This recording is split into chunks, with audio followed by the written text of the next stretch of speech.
everyone, to another broadcast of The Soul of the Everyman on the Artist First Radio Network. All past broadcasts are podcasts. Find them at artistfirst.com. Please send your questions and comments to dj@artistfirst.com. And now, ladies and gentlemen, here they are, Michael and Margaret Lyons. And thank you very much, Scott, and I am Michael Lyons. And I'm Margaret. And we are uncomfortably here. Or are we? We are uncomfortably numb. Numb. Oh, dear. Last week we weren't. We were comfortably not there. Not here. Because we were just enervated. I don't know, the long holiday weekend and the pollen just devastated us, so we had to take a sanity break. But we're back and insane, and so there we are. We're going to take you out of your comfort zone and into the soul of the everyman, all right, where the points don't matter. All righty. Mm-hmm. This seems to be an uncomfortable moment. Yeah. And I'm sneaking up on our theme for the night, and we are going to talk about comfort zones.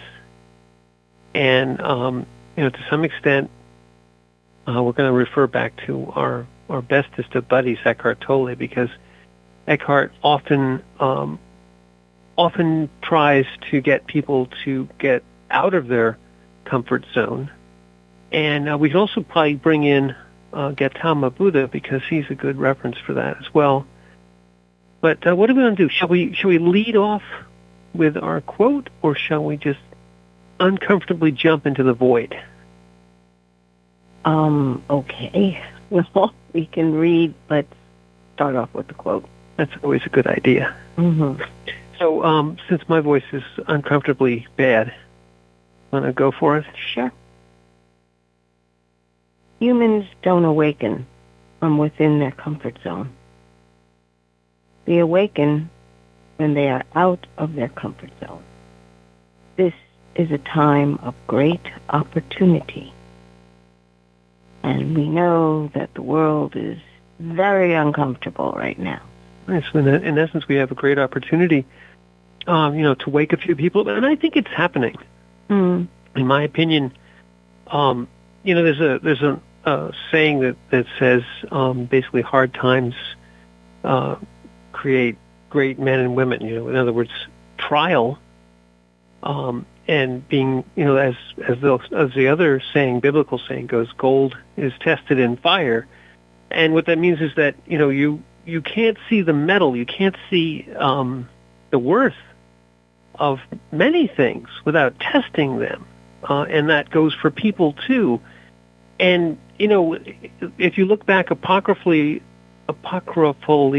can't say that, an uncomfortable word. Apocryphally back over your life, you probably find yourself. I would venture to say that you probably find yourself most meaningfully revealed or most meaningfully fulfilled by difficult things, by uncomfortable things, by things where you stepped outside of your comfort zone. You took a risk, you took a chance, you took a leap of faith.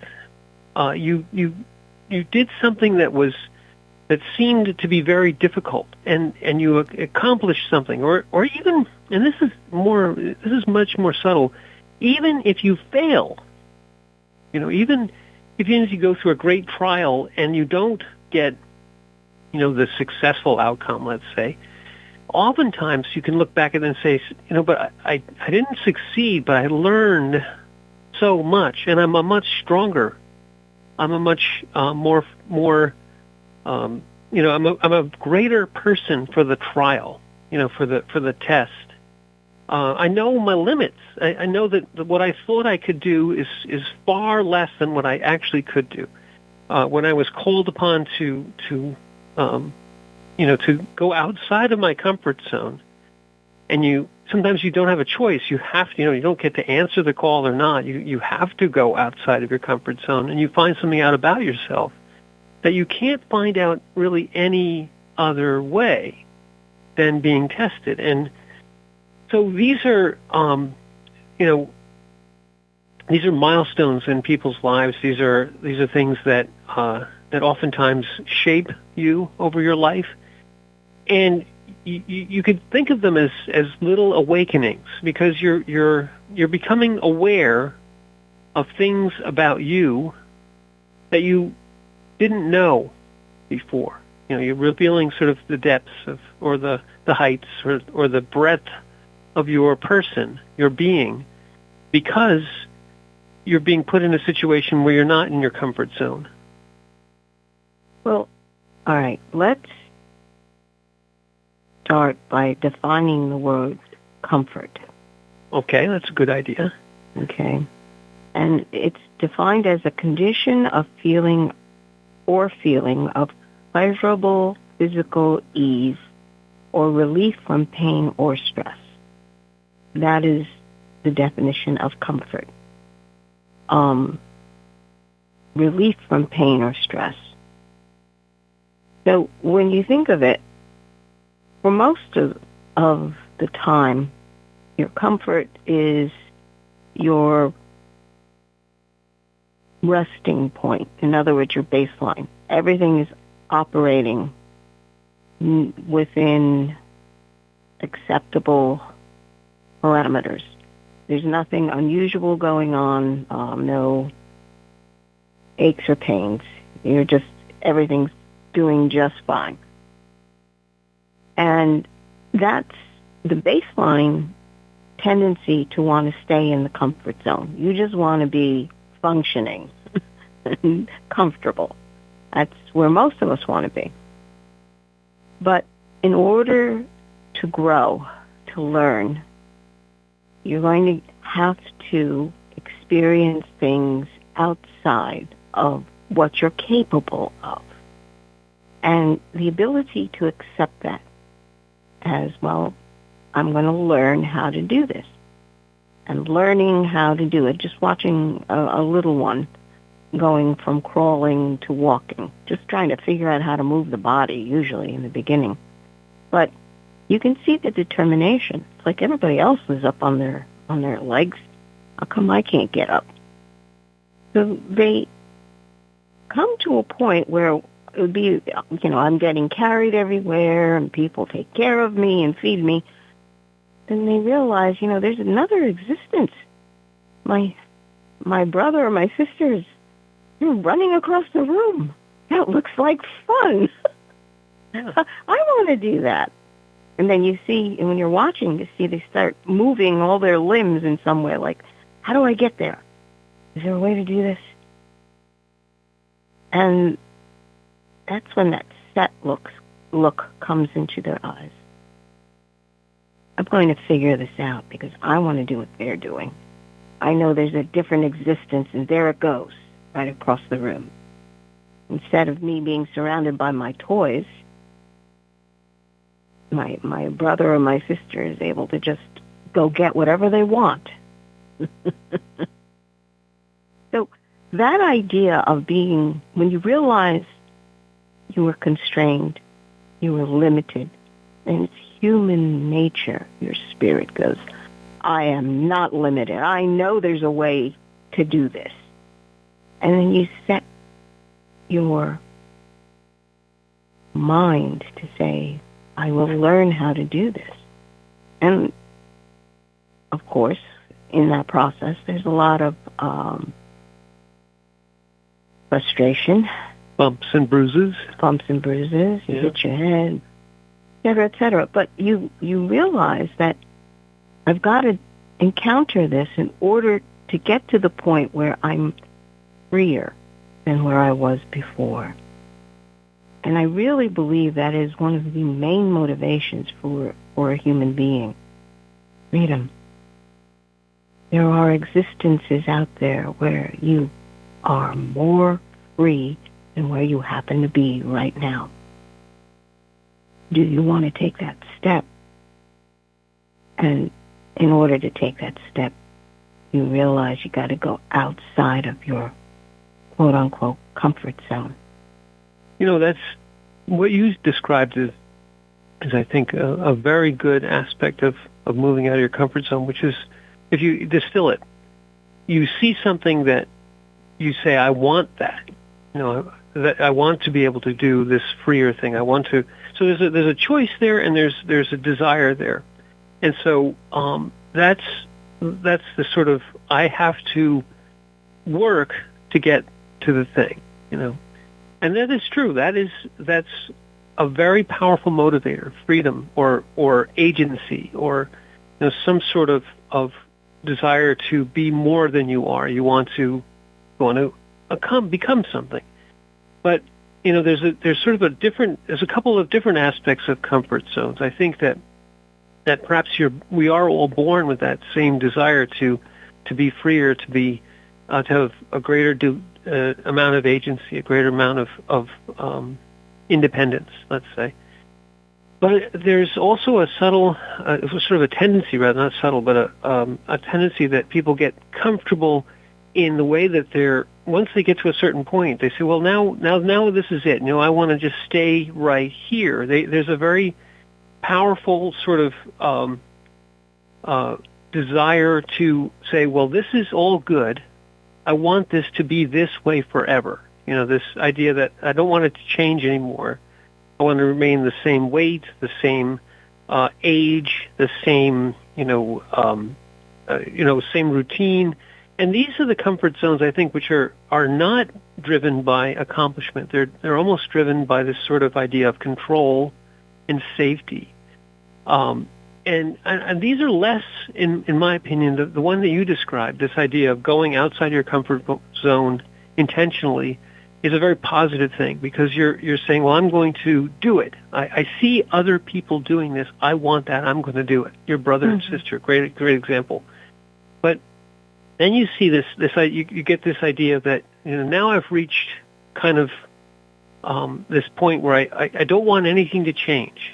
But the thing is that's a fallacy that people will put a lot of energy into trying to say, well, if I do all these things, nothing bad's going to happen. If I do, if I buy this type of insurance and wear this kind of cream and have this kind of car and do these kinds of things, that all my life will be under my control and I'll remain in my comfort zone. And if I only talk to these people about these ideas and they agree with me and I agree with them, then I'm all in my little echo chamber comfort zone. And so this is the less positive way that comfort zones kind of build up into what I would call like an insulation, a rejection of change, sort of the anti, child wanting something. This is the exploratory part of your nature. Right. You're denying all that, pushing it. But and in some ways, I think when you're that exploring child, you are looking for an awakening. When you're in the comfort zone of, I don't want to know anything anymore, I know the I know zone, I know everything, I don't need to know anymore, I have what I want, I want it just to continue, I want to stay, all these things. This is a comfort zone which kind of insulates you from the actual, or it tries to. It becomes an egoic sort of comfort zone. And that we should kind of explore that. And then the other form of comfort zone, if you will, is the one that you don't know you're in, if you know what I mean, because you feel that that everything's going along fine, and maybe I have this plan and that plan and the other plan, and I have this expectation and that expectation, and I'm going to do these things and do those things. I'm going to have this thing and this goal that I'm working to. I've got all my life kind of figured out, and then the comfort zone that you didn't know you have gets shattered by exigent circumstance, by what we call the universe or life, handing you a tremendous challenge, and there's initial rejection. You say, I don't need this. I don't want this. I don't want this child. I don't want this challenge. I don't want this disease. I don't want this whatever it is. And that's the comfort zone that when it shatters, you feel almost like you're being destroyed, because egoic comfort zones, you identify with them too. So these are also aspects of the comfort zone. I like the first one best, That one where you're deciding that even though this is comfortable, I know I want to be more. I think that's a very positive way of moving yourself from a place where everything seems idyllic, but your spirit says no. I don't want to have people constantly feeding me and taking care of me and changing my diaper. I want to do more, right? Yeah, I want to be able to get up on my own and go after that toy instead of waiting for someone to come by and hand it to me. I think the adventurous people, and we probably all know somebody who's just always up for the challenge, always stretching, always pushing themselves. And you say they've never lost that zest for moving forward and going into life and accepting challenges. Well, just stay curious. Yeah, stay curious is a great way. You're always searching to see, well, what else is out there. Yeah. And the curious people are amazing because they sit there and they go, well, they have no preconceived notion normally. They're like, well, okay, this is new. Yes. How does that work? They're not assuming that they already know. They're just observing, start with, and trying to figure out how something works. And then, does it actually correlate with anything that I've already seen or been taught? Yeah. I work with a lot of people like that. I would call them seekers. I think people who are scientists and engineers and kind of endlessly curious people. They're hard to live with, but they're endlessly curious people, and they're never satisfied. They're always doing something. They're always stretching. And they're very often are attracted to these science and engineering type of pursuits because it's this endless sort of how does it work? Why does it work? How do let me try to figure it out kind of people. The curiosity. They're pains in the ass. I know. Yeah. Okay. Yes, this is true. But endlessly curious is a way of journeying all the time. What I was going to say was the exploration of things go past just the physical level.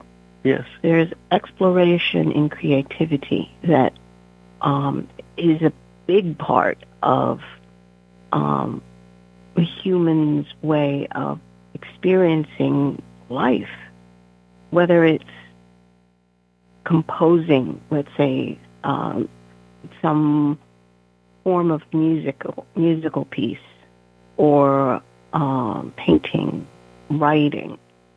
All of that is exploratory. And many times it starts out with acknowledging that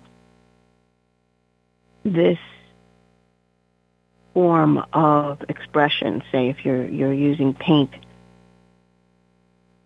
this paint flows a certain way. It's oil, it's acrylic, it's watercolor. What does it do to the medium?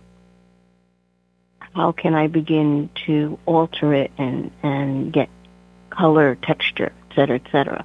Or with music.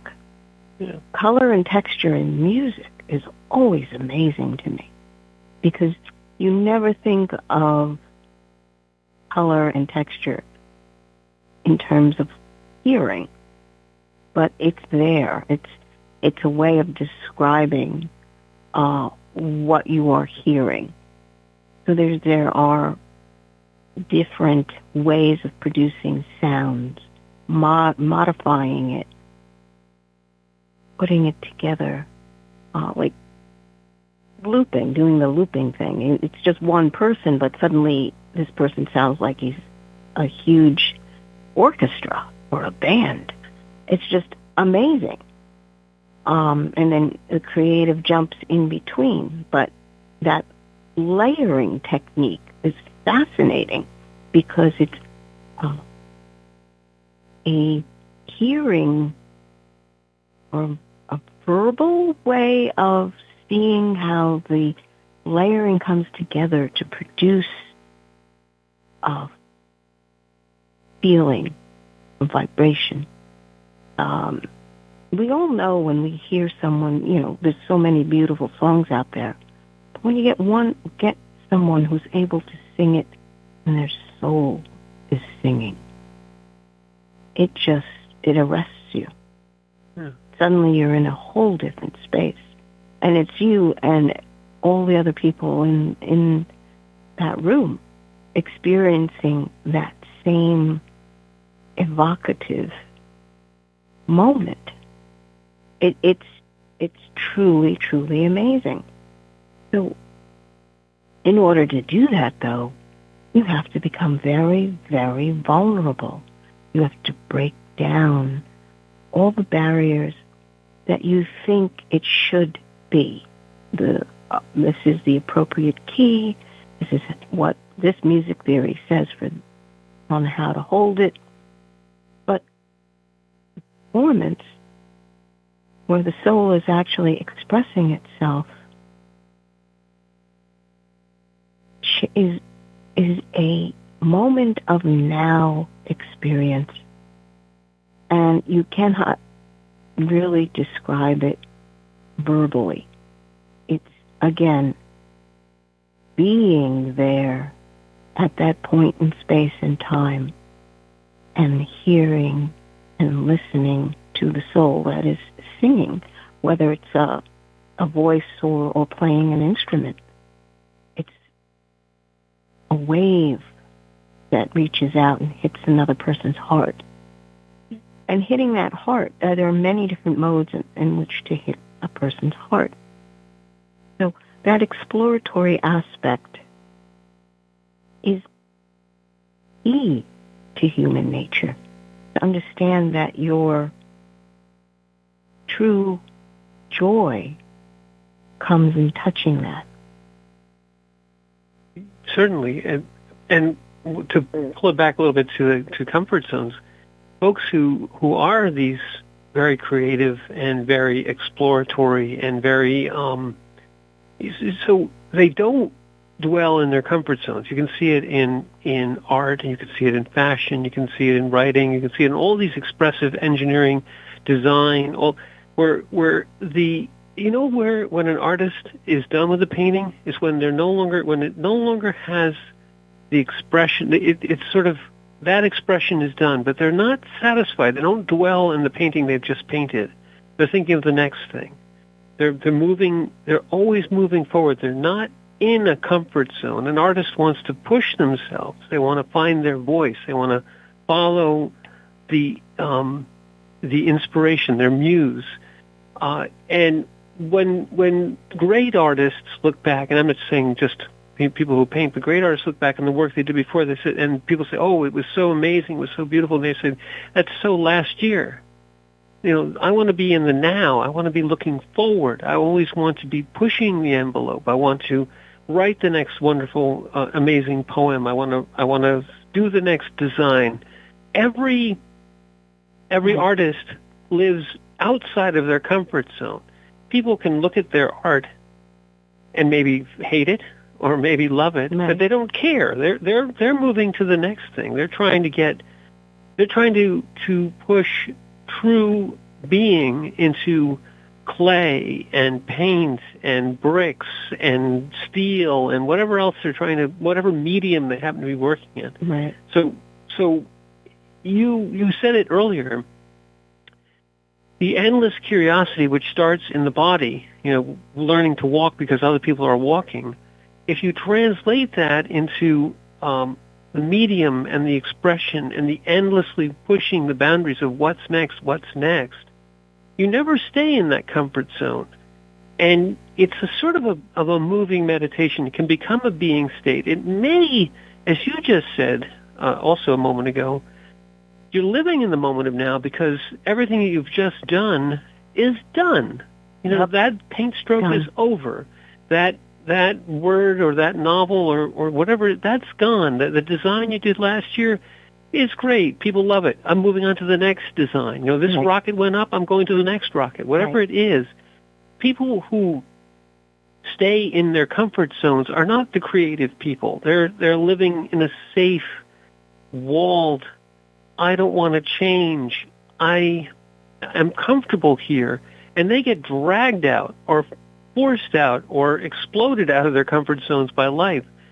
Those who are endlessly curious may also, the vicissitudes of life come to all of us, but the artist who's on their deathbed and putting their last stroke, the unfinished symphony, because it didn't matter. Mozart's putting the last Requiem. The last notes on the page with his dying stroke, and he doesn't care because the dying is so yesterday. The expression, the moving throughout the life, not staying in the comfort zone, betrays that endless curiosity, that spirit of not dwelling in the past, or not in this false egoic comfort zone.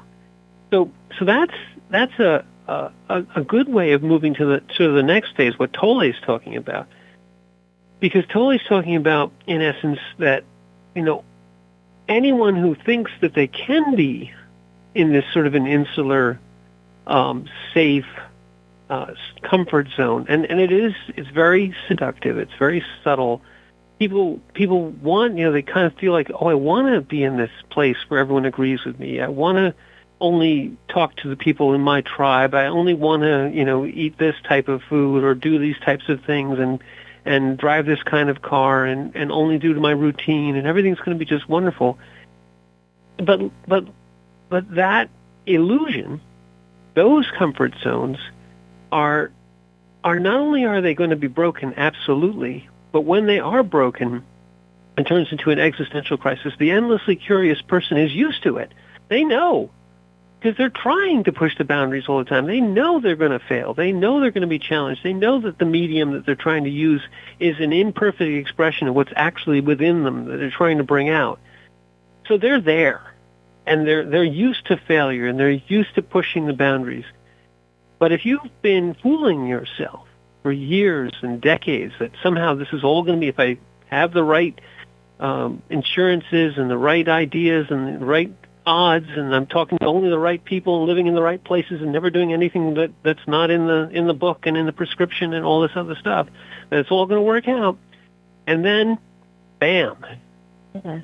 And you feel, if you're one of those people who is presented with a incredible shaking, with an awakening, you're a sleeper.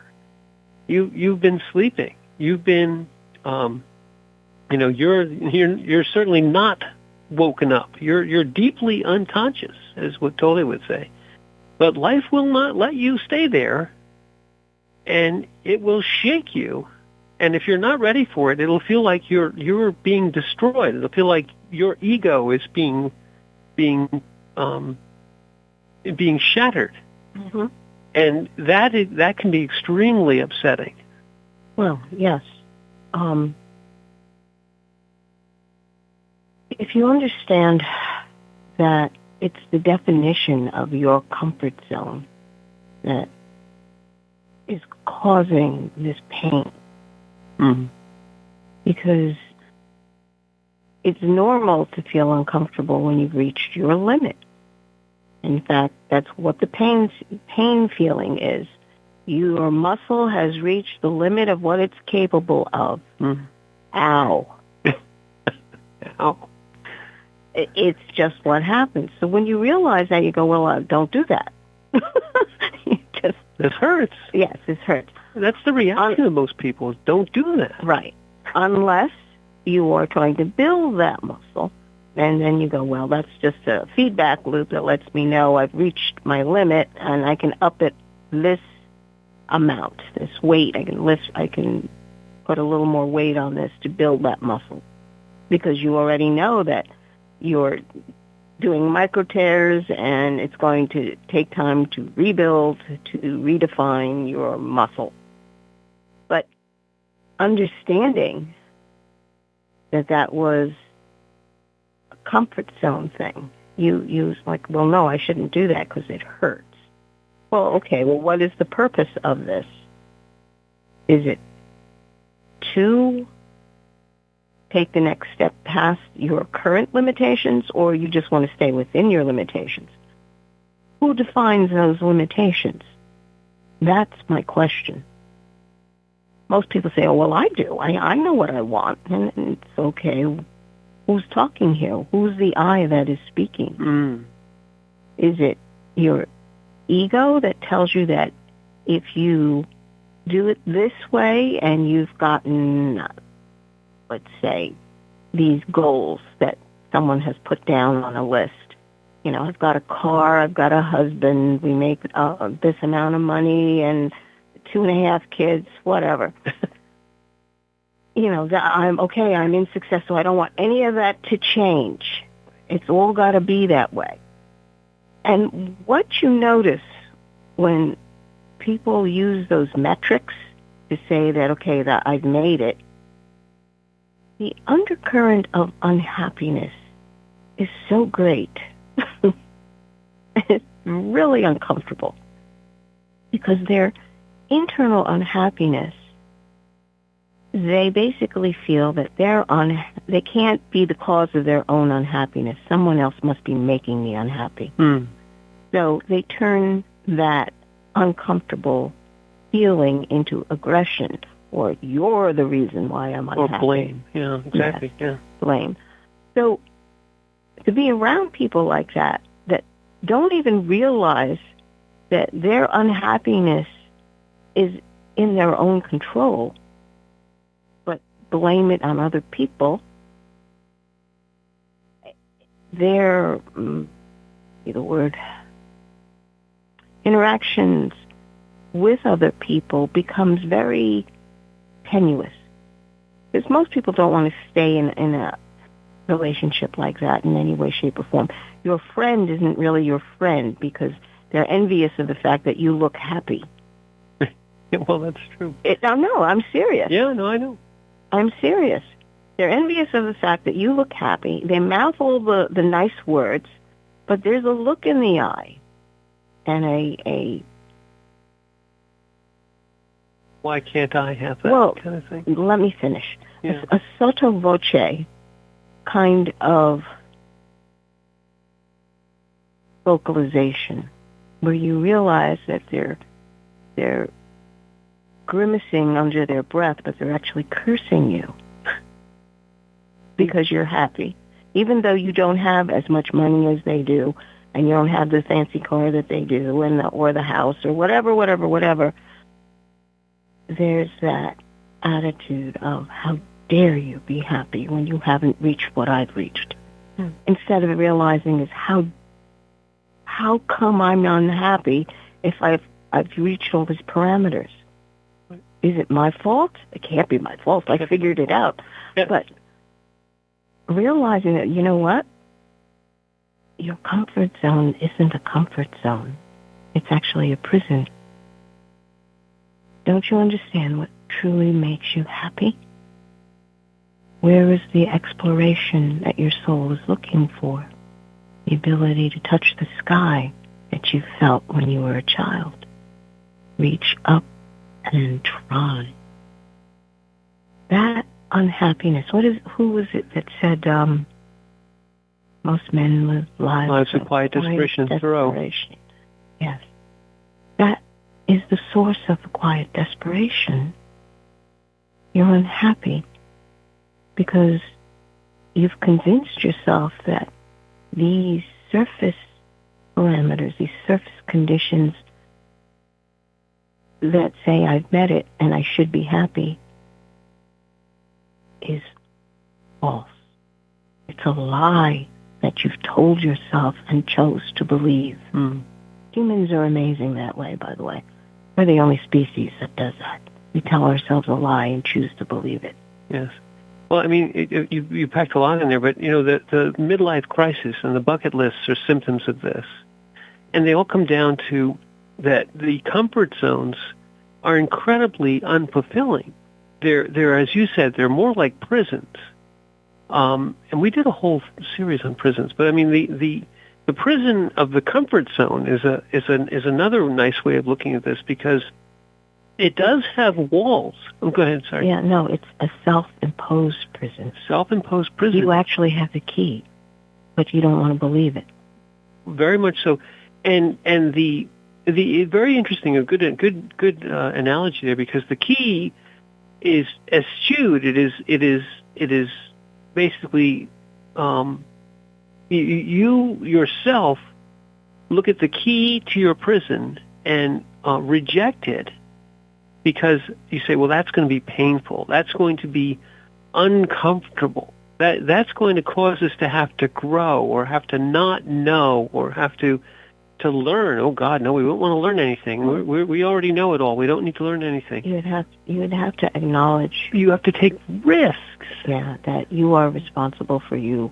So we go back to the endlessly curious for a second. The endlessly curious are used to taking risks. You know, one thing that people do, and you run into this once in a while, where someone will say, well, I want to write this story. I want to do this book. I want to do this painting. And you say to them, well, why don't you? And they say, well, I don't want people to, they might not like it, and people might reject me, and people might be unhappy with me. And but that's a hugely powerful motivator that keeps people in their prison, this comfort zone prison, is that the endlessly curious say, they take one more step and say, who the heck cares? Right. If people like me or don't like me. People don't even know who I am. Right. You put yourself out there. It takes a certain amount of courage, but the more you do it, it's like Margaret mentioned before, it's like building a muscle.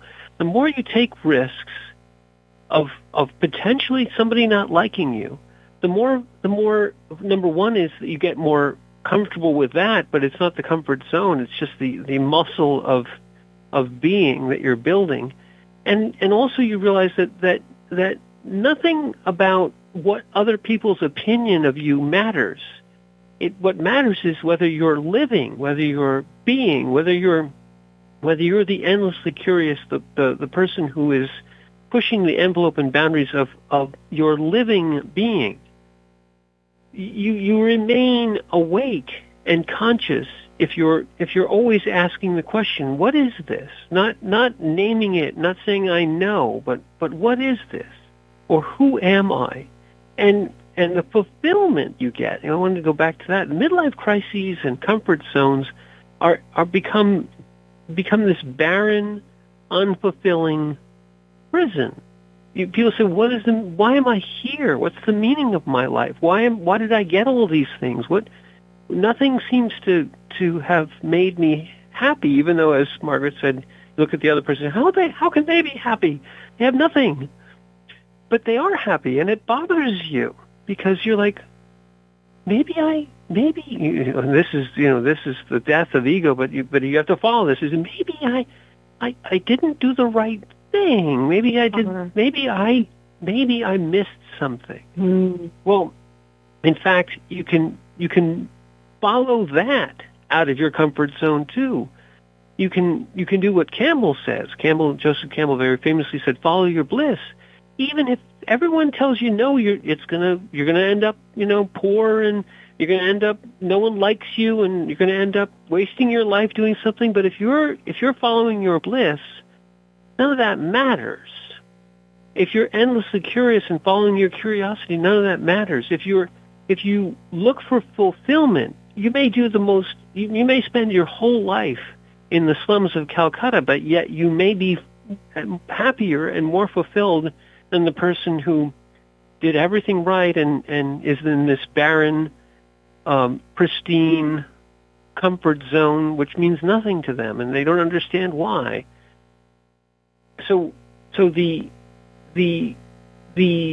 human spirit, it suffers and it's suffocated by these artificial, egoic comfort zones. And when you come to the end of it, it knows that. And in your heart level, you know that. You feel that this is unfulfilling, that it's meaningless, that why am I here? Why am I doing these things? Why does it feel as though it's just a routine that I am almost asleep and unconsciously walking through every day? It is. Well, that's the point. If you look at a child, a little one, and they don't have verbal skills. They're learning. But they don't ask, why am I here? No. Their eyes open up, and they look around and go. Because what are they doing? They're exploring, they're trying. They know that there's so much out there. They're so hungry for the experience of life and the joy of being there. And then you look at someone who's been around the dryer drum a few times. Again, that sort of like, am I getting it right look? That am I getting it right look is fascinating to me, because they check things thus and so, and then that look across their faces is, am I doing this right? And internally you ask yourself, what are they asking this question of? Yes. What is, they're asking their comfort zone? Did I get it right? Because the comfort zone will tell them, yeah, you're in your parameters. But the person that is so unhappy. There isn't that spontaneous smile of the joy of being there. There isn't that sparkle in the eye. There isn't that. I love the fact that when people are doing what they really are happy with or content with, you start singing. And it doesn't have to be a song you know. It's tuneless, but there's a wondrous expression of their heart and flow with the moment. And I love that. Nothing more amazing than that to me. And it goes across all age boundaries. Little ones, older people, middle-aged, doesn't matter. But you realize that this person is in sync with the moment of now. And it's this little tuneless phrase that they go through. It's a joyous moment, which most people, oh, well, that person likes to sing, or that person likes to... Like, do you understand that this is your interaction at this moment in time with what is around you and what is unfolding around you? You're participating in the moment. You're present. You're here. And it encompasses everyone and everything around you. That moment opens up so many doors. I want to go back for a second to understanding that when you're crossing your comfort zone,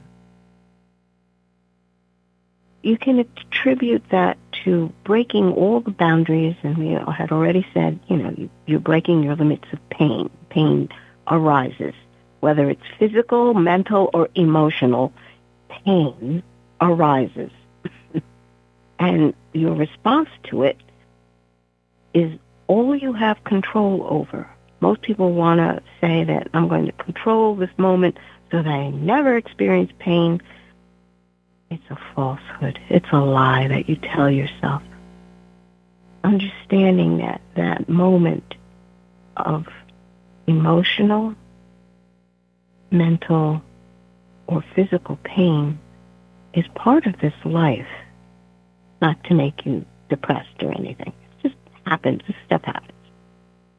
But the phrase tribulation is used in the Bible to understand that in this world you will have tribulation. It's not discomfort.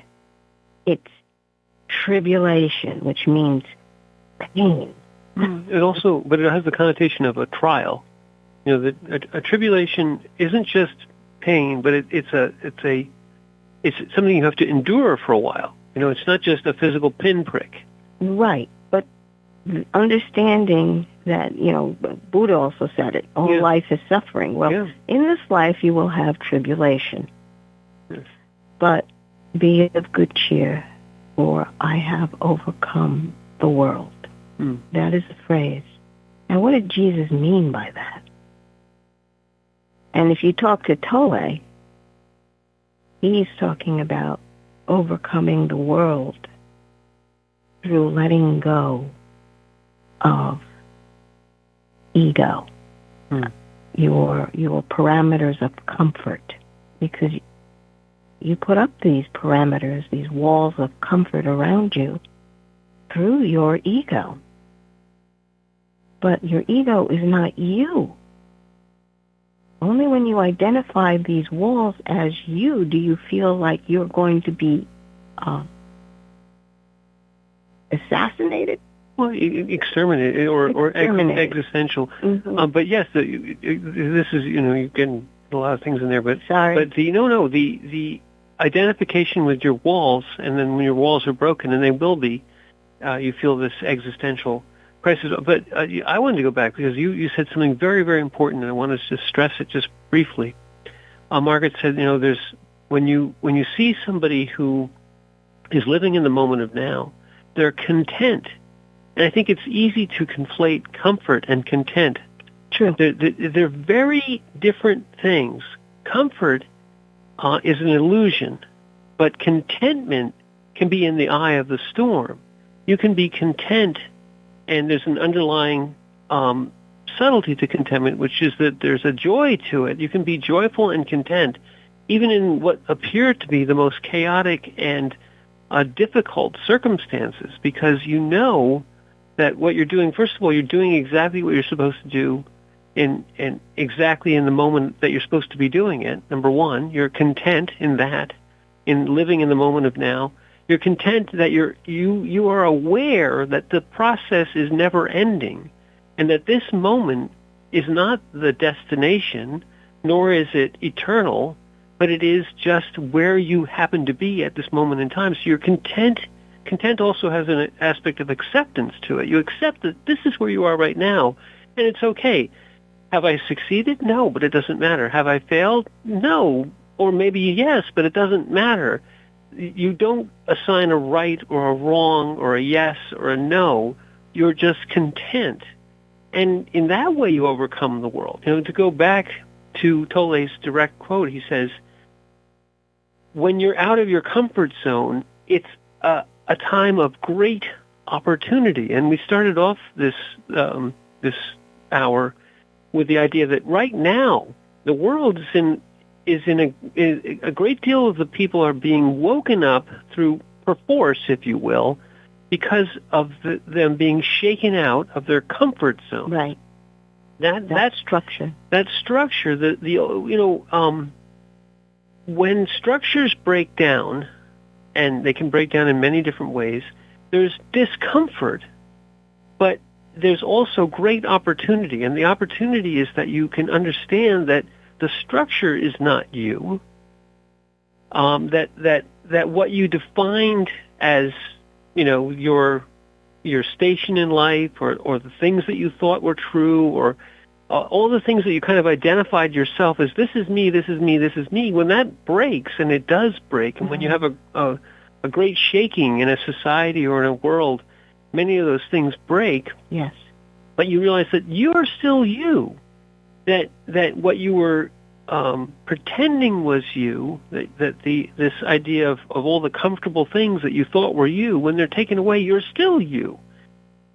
Those great human beings who are put through perhaps their own agency or no fault of their own through great trials, the Mandelas and the Mother Teresas, and you can name many others, find that their essence, the being that they are, is not defined on whether they have a terrible disease, or they're in abject poverty, or they're imprisoned or oppressed, or whatever it is. None of those things matter.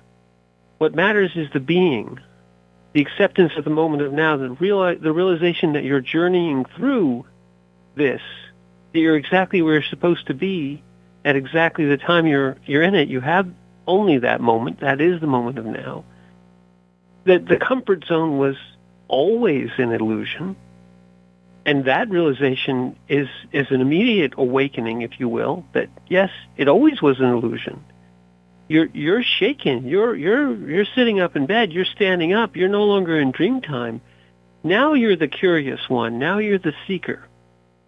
Now you're realizing that life is a journey, and this is the moment to live it in, and the next moment is the next moment to live it in. It's never comfortable. but you can be content in it, amazingly content in it.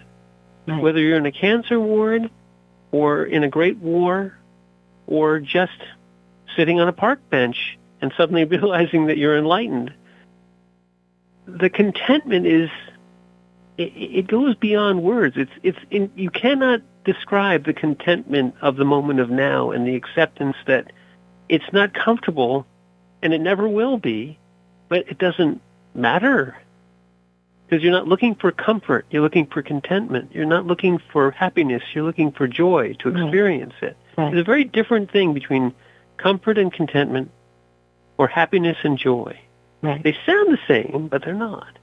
Well, it depends on where you're functioning from. If it's just outside circumstances, then you're looking at comfort. But inside circumstances, where you realize that your being state is part of that incredible eternity that Jesus had said. He had overcome the world. He abides in this consciousness, which you are also part of. It has very little, how to say this,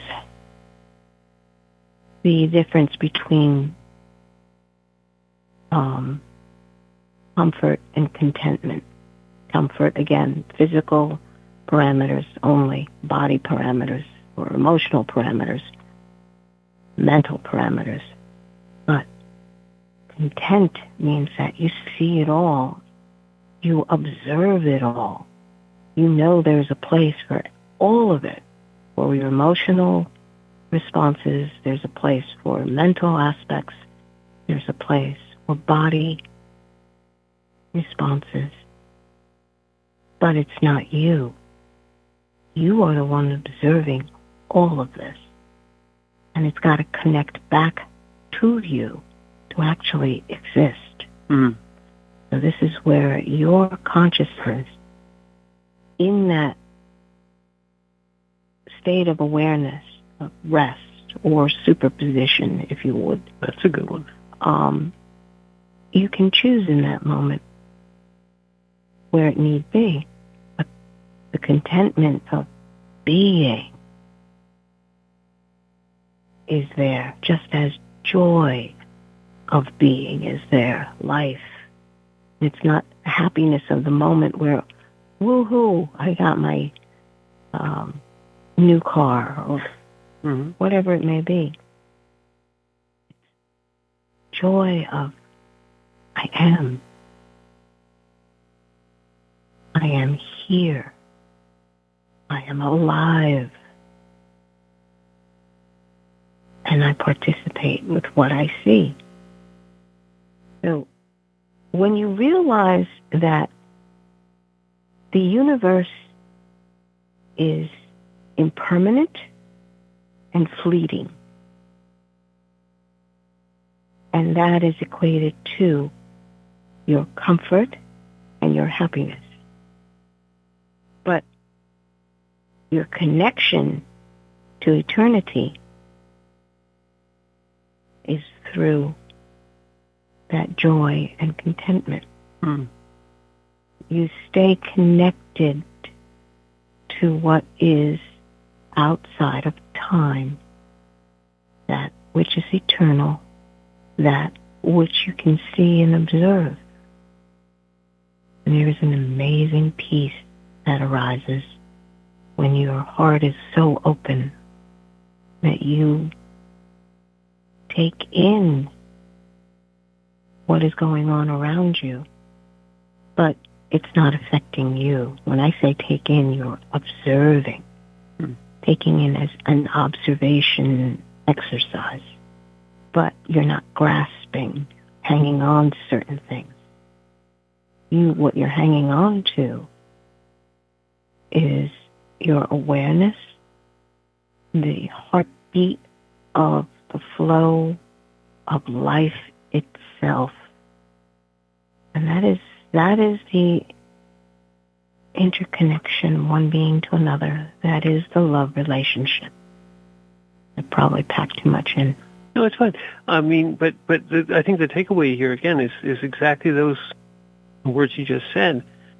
People they spend too much time looking for comfort and for happiness. And once you accept that those things are illusions, but the truth of the matter is that you want to be content, which, if you recall the monk on the mountain with his spices, he was living in a hovel, but he was content. Yes. Contentment doesn't require circumstances or a situation.